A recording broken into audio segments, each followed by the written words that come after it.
Hello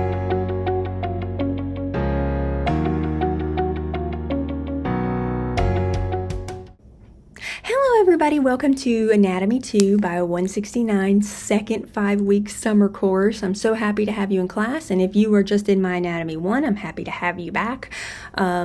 And we're ready to dive on into Anatomy 2. So I'm Dr. Williams. I'm going to be your instructor for the semester. So I'm just wanting to give you this quick course tour so you can get through see how we navigate this course and get through the course.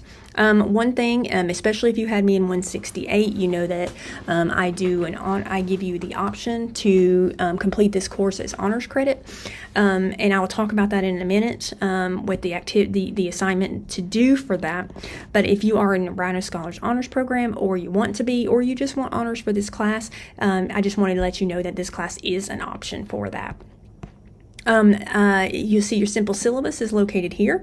When you click on that link, it'll take you directly to our wonderful syllabus. Make sure to go through each one of those. All my policies are located in there, and different things that we will be doing throughout the course. It will also be found here in the orientation area.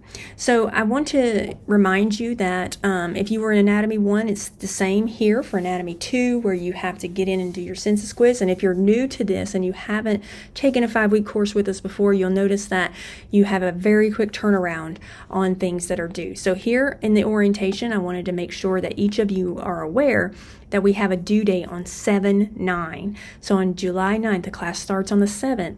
On the 9th, there has to be a quiz completed, at least that quiz completed, for you to maintain a seat in this course. If you do not have that complete by 7/9, at 11:59 p.m., you will be removed from the class and we can't add you back.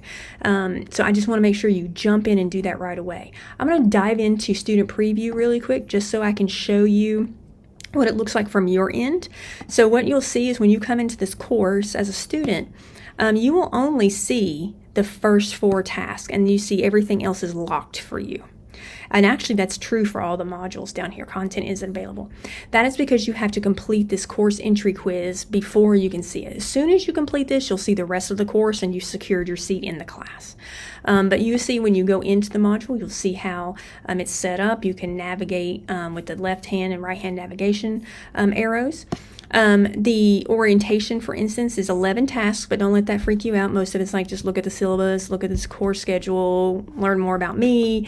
But there are 3 graded assignments that you need to complete. The most important one for staying in this course is the course entry quiz. Like I said just a minute ago, you cannot stay in this course if you do not complete that by July 9th at 11:59 p.m.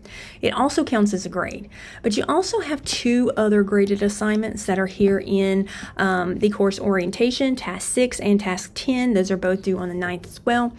So just make sure to complete those. They all count as a grade, so you can start your course course grade off very strong with 3 100s. You can take them as many times as you need in order to be successful. And you'll see what links to our syllabus. You'll see it attached here. Of course, if it'll load, it takes it a second to load sometimes. But you will see that posted here. And it's coming, it's thinking.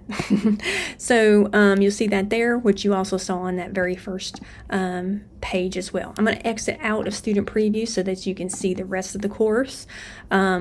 Like you should. After you complete that orientation, you move on into Module 1. Now, you will see that the start dates for Module 1 and the orientation are the same, because remember, this is a 5-week course, so we have to get through this material very quickly. So we hit the ground running as soon as we start. So just let me give you a little tour of what a module looks like. If you had me for Anatomy 1 in the first 5 weeks, it looks exactly the same, but if you're new to the class, I want you to be able to see what you will get each time. You will see that you will have what we're learning, so each activity that we're going to be, or what the topics we're going to learn. You will have a task list. Now, one thing I want you to know is, there is a lot of things due each week, and we do this every week. And that is because we have to cram 16 weeks all down into 5, and we have to give the same amount of stuff in this class as we do in the 16-week class. So that means that you really need to be working every day. So I do want to just share, Everything here for Module 1 is due Sunday, July 13th. But don't wait till the 13th to complete these activities. I suggest doing, say, Module 1 case study on Tuesday, Lab 1 Wednesday, the homework Thursday, Lab 2 Friday, and then your Module 1 quiz on Saturday or Sunday.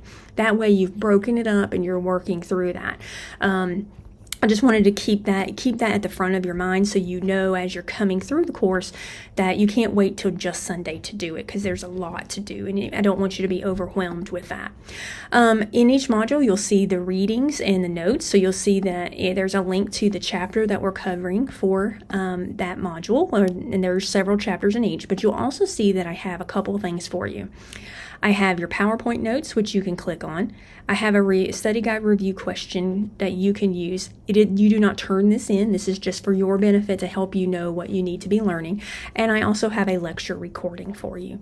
So you'll see that for every chapter within each module. Then you'll also find that each module has a case study. And so the case study, I'm just giving you a problem, and you're going through 10 questions to answer to help diagnose what's going on with this patient. Another one thing I do want to say is when it comes to case studies, labs, homeworks, you get 5 attempts on each one, so you can earn the best possible grades you possibly can. On quizzes, you get 2 attempts, so I just kind of wanted to share that. But then you'll have your labs. Labs can take a little time, so do make sure to come into these labs and do them as early as possible, because that can take some time. You also will have a homework and quiz in each module, so keep that in mind. So you can see that's sort of how each module is laid out. Please let me know if you have questions about that, but you'll see each module all the way through looks exactly the same, just with the new content. Then we have our final exam, which is due on August the 5th, so please make sure to get that done. With that final exam, it is due 11:59 p.m. It will open on the 28th, but at that point you will be finished with the course once you complete that. Again, you heard me talk a minute ago about the honors project, if you so choose to complete an honors project in this course. For this course, and so that honors project is listed here, and it is basically kind of like a journal of pathological profiles. So you take the systems we cover, and you find 2 pathological states, diseases, disorders, conditions within those systems, and you can present it however you want to, whether it's a PowerPoint, make it look like a magazine or a journal article or scrapbook or medical casebook, however you would like to create that. And by completing that, you can earn honors credit, which will have honors posted after the class. So it'll say Anatomy and Physiology 2 honors if you complete that. So another couple little things I do want to cover is in this top navigation bar, you'll see my announcements. I always post that information there for you to find, hopefully easily find. Any changes, updates, or just things that are coming I want you to be aware of, I always post any announcements. We only have one discussion, and that's the orientation, so I won't spend too much time there. Of course, we have the grade book, so that's set up. You can see what's due all semester. But this message is important. My preferred method of contact is through Blackboard messages, and so if you want to contact me, hit this message and then find my name, so there I am, and then you can type your message. My second method is then, if this doesn't work, meaning if you can't get into Blackboard or you're having trouble with messages, you can always email me.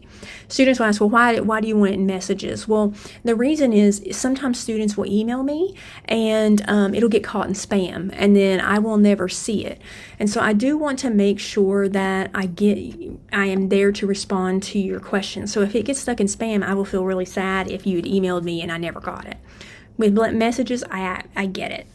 It doesn't get caught in a filter or anything like that. So I just wanted to let you know about those things. Of course, I will be chiming in and working with you throughout the semester, but if you have any questions, please let me know. I'm always happy to help, and I'm looking forward to a great Anatomy 2 class, and I hope you all have a wonderful day.